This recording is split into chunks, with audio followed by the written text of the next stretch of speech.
So this got brought to my attention by the person who runs that Rippaverse goalpost account, source of endless content. So yeah, but this CBR writer, who I think we've talked about before, is not a fan of myself. The guys over there at CBR don't seem to be fond of us at all, which is fine.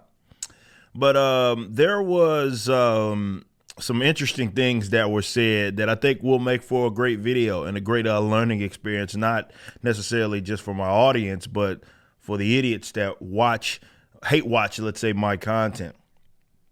But there's this person that has me blocked here, who this is what they posted. Good writing over whatever this garbage is. So what they are, for whatever reason, my haters really got rubbed the wrong way at this post.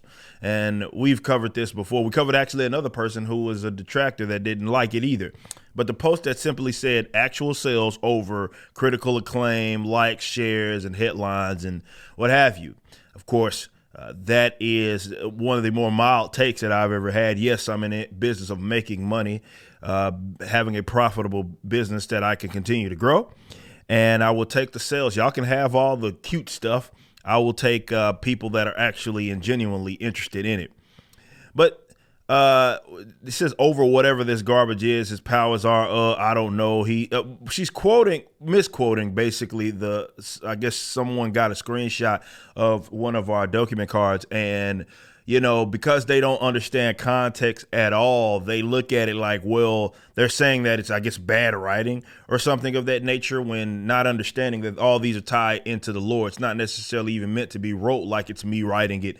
It's meant to be wrote like it's the character itself, which you buy when you go grab, if you had an opportunity to get it, is taking notes on all of these different characters, right? And this is his perspective. Of course, that doesn't matter to them. And much like they've done with isolated like panels and pages, they just look for something to be upset at or something to be mad at, to try to say, hey, this sucks. And then they just completely remove all context. And sometimes it's just flat out wrong. But this is the interesting part that this crack smoker said. If this is the kind of shit that's getting you actual sales, you have the dumbest fans on earth. The smart ones aren't going to keep paying for your mediocrity. And this is how they really feel about the audience. And this is why, for those of you that got late to the party, I remember there'll be folks that would ask, be it in the chat or in the comments, like, dude, what is that? Because they don't understand it, right? They hadn't been there the entire time. So like, why are these people so irate at you? Because it doesn't seem to make sense.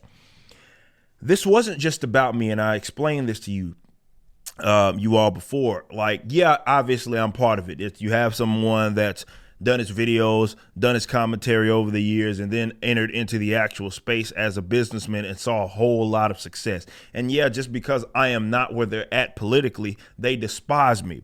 However, the audience is who they despise perhaps more. And what it is we got our own little sandbox here where we're having fun, maybe detached from the mainstream and seeing success, and they don't like that. So this is the attitude that has turned so many people off from like the mainstream, where the immediate thing when you have these enthusiastic people or what have you, and they like something maybe that you aren't into, the immediate thing that these fools end up doing is like just disrespecting the supporters, right? So calling first of all, you're an asshole and go fuck yourself for calling my supporters or my fans or the customers of the Rippaverse dumbest. No, I believe they're the more sophisticated audience, more sophisticated than what you give them credit for. But that's what this is about for you guys that are kind of late to it. It's even more about the audiences. We have our own sandbox. They're having some fun. They're into something, and they can't control it, right? This isn't something that relies upon CBR's headlines or any of that to get sales or previews from, another distributor. We don't rely on any of that. We're directly to the customer, and we use the resources that we already have at our disposal to get you guys the material. We are our own distributor. All of that. And they hate that because they can't control it. And of course, it's the people that they have been calling all of these names over the years for, let's say, not being fond of a movie or not being fond of a comic book or something happening in the mainstream. They despise that. And because you're having fun, they see you, they've called you bigots, all these mean names, racist, misogynistic, all these other terms. And now you guys have rallied behind this other guy's company doing this original work, and they don't like that. But this is where it gets hilarious, because that's the added context.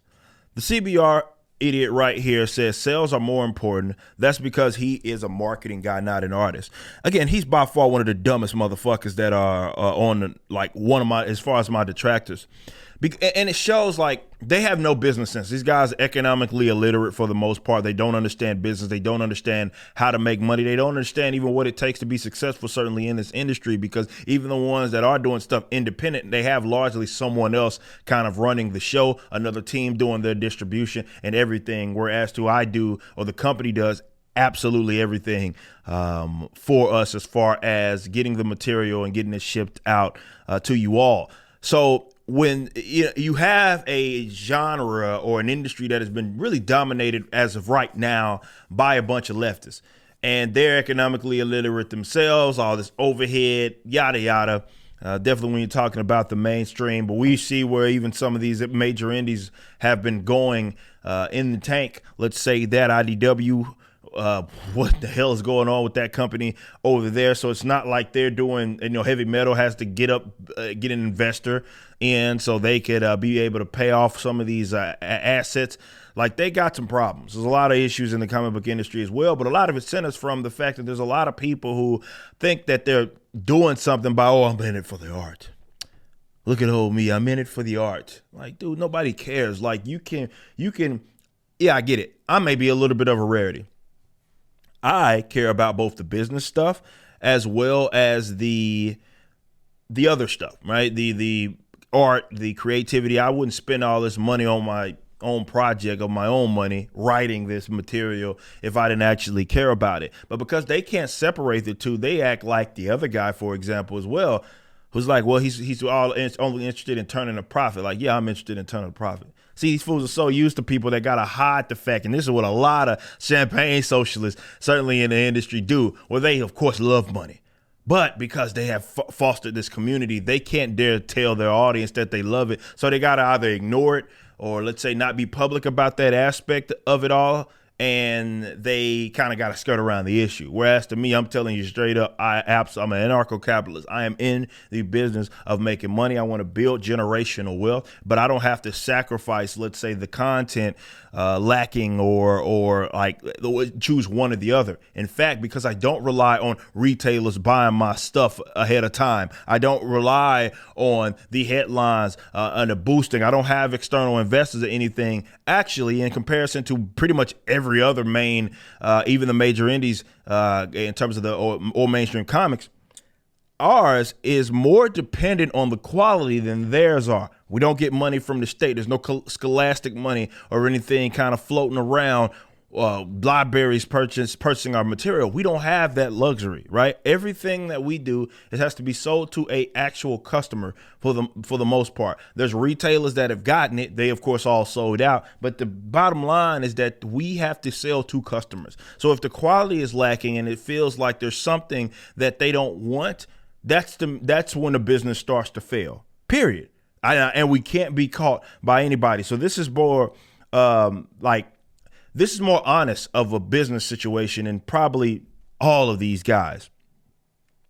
And this weirdo says marketing guy or a grifter. Is there a big difference? And it's crazy. I guess marketing your product, it means that you're a grifter. Remember, I told y'all, a grifter to these weirdos means guy successful that I don't like doing thing. And that's it. That's where the buck stops. It has nothing at all to do with swindling people, which is what actual grifting in textbook term means. And because they can't actually find anywhere where I've swindled anybody, I've frauded anybody, this is what they paid for and this is what they got. Because you were never going to give us a fair shake anyway, and you don't like it, that's fine. That's certainly your business. But to act like, all of these satisfied customers don't exist because you, I guess, you're that sophisticated, right? Because nobody would dare like this type of material. Only you would, you kind of have the smarts to understand what the sophisticated people would dare to go buy. Shut the fuck up. You're broke. A lot of y'all eat your cat's food, and I know it makes you so angry that there are people that are detached from you guys that are seeing success.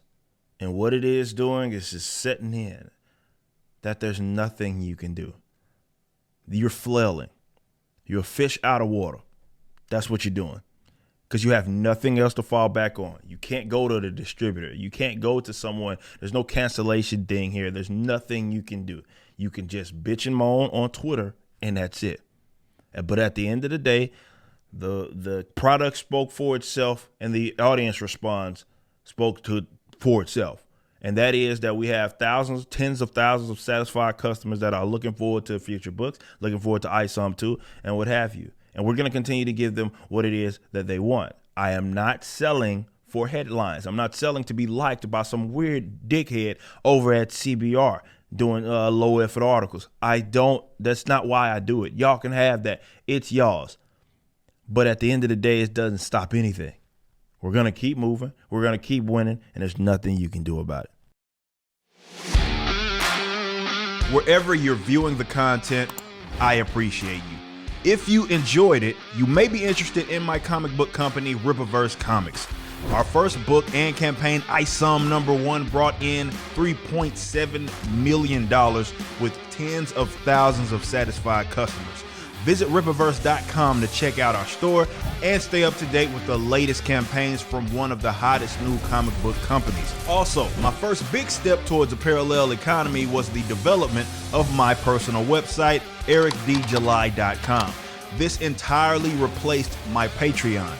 Now, if you enjoy this content, please consider becoming a member over at the website. We have an ever-expanding list of perks for various membership tiers, a forum, and a phone app. Some of these perks will even benefit you if you're fans of the Rippaverse. Anyway, I appreciate you so much for being a supporter and or customer. I even got a little love for my haters.